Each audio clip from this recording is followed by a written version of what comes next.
চুইঝাল খুলনার একটি ঐতিহ্যবাহী মশলার উপকরণ। খুলনার আব্বাসের চুইঝাল মাংসের সুনাম এখন সবার মুখে মুখে। এই সুনামের পিছনে বড় কারণ হচ্ছে এই চুইঝাল। এই চুইঝালের কারণেই মাংসের স্বাদ বেড়ে গেছে বহুগুণ। বর্তমানে দেশের সব অভিজাত রেস্তোরাঁর মেনুতে এই চুইঝালের আইটেম পাওয়া যায়। আজকে আমি কথা বলবো চুইঝালের ব্যবহার, স্বাদ, উপকারিতা ও সংরক্ষণ পদ্ধতি সম্পর্কে এবং দেখাবো চুইঝালের গাছ ও ক্ষেত কেমন হয়। আমরা কম বেশি তরকারি মজাদার করার জন্য বিভিন্ন প্রকার মশলা দিয়ে থাকি। এই মশলার প্রচলন হচ্ছে প্রায় আদি যুগ থেকে। যখন থেকে মানুষের স্বাদের প্রতি একটা জ্ঞান আসছে তখন থেকে হলো বিভিন্ন ধরনের মশলা আবিষ্কার হয়েছে, মশলার প্রচলন হয়েছে। আপনারা জানেন যে এক সময় মহাদেশের বিভিন্ন জায়গা থেকে এই মশলার জন্য আমাদের এশিয়া মহাদেশে আসতো। পর্তুগিজ, ডাচ এরা হচ্ছে এই মশলার জন্য আমাদের এই এশিয়া মহাদেশে আসতো এই মশলা সংগ্রহের জন্য। পৃথিবীতে হরেক রকম মশলা আছে, যেই মশলাগুলো ইউজ করা হলো তরকারির স্বাদ বাড়ানোর জন্য। বাংলাদেশেও একটা মশলা আছে চুইঝাল, এটা হলো দক্ষিণাঞ্চলে পাওয়া যায়। আর এই দক্ষিণাঞ্চল বলতে হচ্ছে খুলনা, সাতক্ষীরা এই জায়গাগুলোতে হয়। এখন বর্তমানে আপনার বাংলাদেশের সবাই এই চুইঝাল সম্পর্কে জানে, কারণ এর স্বাদ এতটা প্রখর, যে কোনো মাংসের তরকারিতে দিলে এর স্বাদ মানে একটা অন্যরকম পর্যায়ে চলে যায়।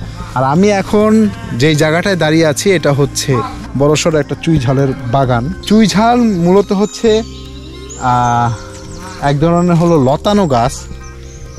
এই লতানো গাছের যে ডালটা, এই ডালটাই হচ্ছে আপনার মাংসের তরকারির মধ্যে দেয়া হয়।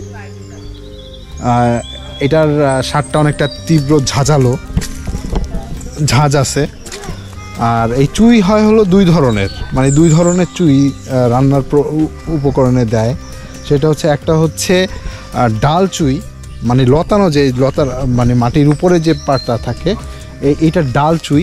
আর আরেকটা হলো স্থানীয় ভাষায় বলে আইটা চুই। আইটা চুই বলতে হলো এটা মাটির নিচের অংশে থাকে, আদার মতো বা মেটে আলুর মতো, মাইটা আলু যেটা বলে, ওই মাইটা আলুর মতো একটা হয়।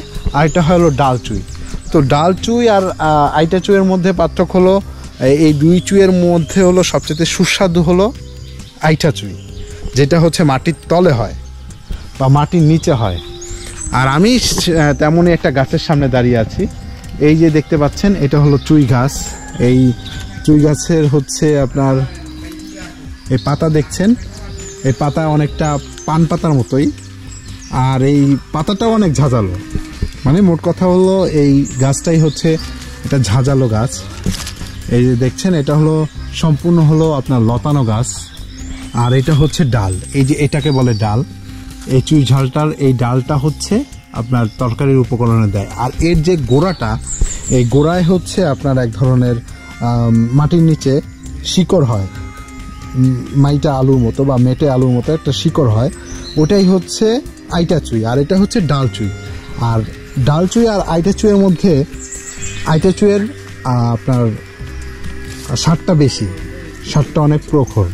চুইঝালের বৈজ্ঞানিক নাম পাইপার চাবা। পান ও চুইঝাল একই পরিবারের। চুইঝাল গাছ দেখতে পানের লতার মতো, পাতা কিছুটা লম্বা ও পুরো। পাতায় ঝাল নেই। এর কাণ্ড বা লতা কেটে ছোট টুকরো করে মাছ, মাংস রান্নায় ব্যবহার করা হয়। রান্নার পর এই টুকরো চুষে বা চিবিয়ে খাওয়া যায়। ঝাল স্বাদের হলেও চুইয়ের নিজস্ব স্বাদ ও ঘ্রাণ আছে। খুলনা অঞ্চলে চুইঝালকে মশলা হিসেবে ব্যবহার করে চুইঝালের মাংস রান্না করা হয়। রান্নায় এর ঝাল খাবারের স্বাদ বাড়ায়, আবার শরীরেও কোনো ক্ষতি করে না। ঝোল জাতীয় মাছ, মাংস সবকিছুতেই স্বাদ তৈরি করে। এদের কাণ্ড, শিকড়, পাতা, ফুল, ফলের ঔষধি গুণ আছে। বাংলাদেশের দক্ষিণ পশ্চিম অঞ্চলের জেলা খুলনা, যশোর, সাতক্ষীরা, বাগেরহাট এবং নড়াইল এলাকায় এই চুইঝাল মশলা হিসেবে খুব জনপ্রিয়। বর্তমানে সারা বাংলাদেশের চাহিদা রয়েছে। এই চুইঝালের বহু ওষুধি গুণ রয়েছে। চুইঝাল গ্যাস্ট্রিক সমস্যার সমাধান করে ও কোষ্ঠকাঠিন্য দূর করে। খাবারের রুচি বাড়াতে এবং ক্ষুধামন্দার দূর করতে কার্যকর ভূমিকা রাখে। পাকস্থলীয় অন্ত্রের প্রদাহ সারাতে চুইঝাল অনেক উপকারী। স্নায়বিক উত্তেজনা ও মানসিক অস্থিরতা প্রশমন করে। ঘুমের ওষুধ হিসাবে কাজ করে এবং শারীরিক দুর্বলতা কাটাতে এবং শরীরের ব্যথা সারায়। সদ্য প্রসূতি মায়েদের শরীরের ব্যথা দ্রুত কমাতে ম্যাজিকের মতো সাহায্য করে এই চুইঝাল। কাশি, কফ, হাঁপানি, শ্বাসকষ্ট, ডায়রিয়া ও রক্ত স্বল্পতা দূর করে। 1 ইঞ্চি পরিমাণ চুইলতার সাথে আদা পিষে খেলে সর্দির সমস্যা থেকে মুক্তি পাওয়া যায়।